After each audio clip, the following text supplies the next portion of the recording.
Hello, my name is Tiarna Thomas and I'm here to present the Implement, Monitor, WHS policies, procedures and programs today. The employer's responsibilities are found under Section 19 of the Occupational Safety and Health Act. The employers are required to train and supervise their employees, which will help their employees work in a manner that is safe for themselves and everyone around them. Workplace health and safety should be brought up with the employees to ensure they know all the requirements. The employers should provide protective equipment and clothing to all employees at all times. Employers have a duty of care of their employees and make sure they are safe at all times. They have a responsibility to resolve any issues that arise and investigate them if needed. If an employee does not know about the policies and procedures in their department, then it is the employer's responsibility to inform them about it. The employee's responsibilities are found under Section 20 of the Occupational Safety and Health Act. Even though the employers have a duty of care, the employees also have a duty of care. The employees need to make sure everyone, including themselves, are safe at all times. They need to make sure they are working safely to ensure that they are not harming anyone or causing situations that could turn into potential hazards. It is essential that the employees are aware of their surroundings and that are following instructions that are given to them. When it is required, the employee needs to make sure they are wearing their protective clothing and using the protective equipment. It is extremely important to report any injuries that occur in the workplace and any hazards that could be potentially dangerous. Employees have a responsibility to work with their employees and employers in a safe manner. The Code of Practice of Manual Tasks is a code under the Occupational Safety and Health Act.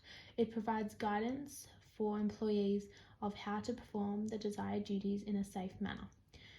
Its main goal is to reduce the amount of risks and hazards that occur in the workplace.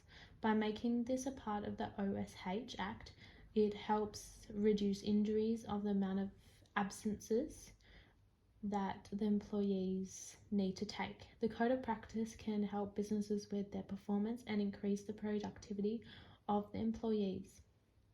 Putting the Code of Practice into place, it helps the staff to identify any risks and hazards that could or are occurring in the workplace.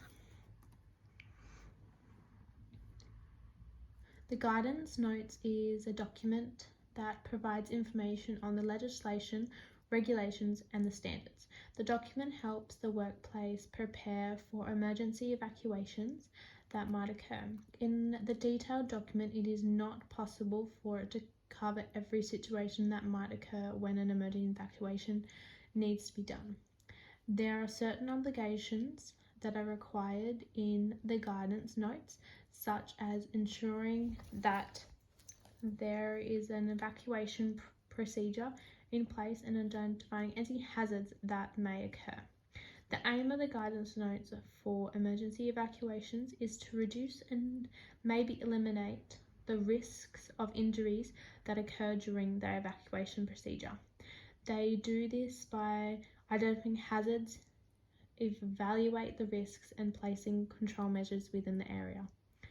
The process of the evacuation should include what is the best way to remove themselves from the building, identify the responsibilities of staff that are involved, and to identify the alarms in the workplace. In an emergency, the first step is to call 000 and contact the city store security. When hearing the fire alarm or instructed to evacuate the building, you should immediately stop everything that you are doing and secure your personal belongings. Make sure everyone is safe and do not then assist them if it is safe to do so. Listen to all the instructions given to you by your supervisors. When hearing the evacuation alert, the best option is to move safely to the closest emergency exit and go stand in the evacuation assembly area. Any accidents and incidents that have occurred in the workplace should be reported to the Director, Human Resources. Once it has been reported to the Director, it should then be brought up in the OSH committee meeting, but if the incident is more serious, then it shouldn't wait for the meeting. A meeting should be called immediately. An accident and incident report should be filled out with the details of what occurred and what should be done to reduce the accident. Once the report has been lodged, a follow-up should occur, and that will determine what caused the accident and what should be done to prevent it in the future. Risk management is the process that are used towards effective management for possible opportunities and disadvantages effects within the CITESOR's environment. The aim of risk management is to manage the risks instead of eliminating it entirely.